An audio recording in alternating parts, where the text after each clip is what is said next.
खरं म्हणजे आपण सर्वांनीच जंतर मंतरला बघितलं,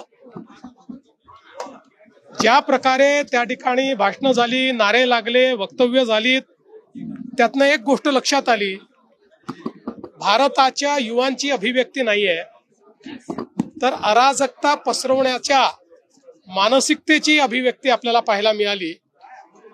आणि विशेषतः भारतरत्न डॉक्टर बाबासाहेब आंबेडकरांचं संविधान हातात घ्यायचं आणि त्या संविधानाने तयार केलेल्या संस्था नाकारायच्या, त्या संविधानाने तयार केलेली व्यवस्था उखडून टाकायचं बोलायचं.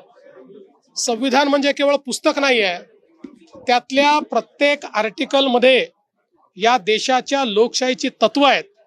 ती तत्व नाकारणारे पुस्तक घेऊन फिरले तरी ते भारतरत्न डॉक्टर बाबासाहेब आंबेडकर विरोधी आहेत, ते संविधान विरोधी आहेत.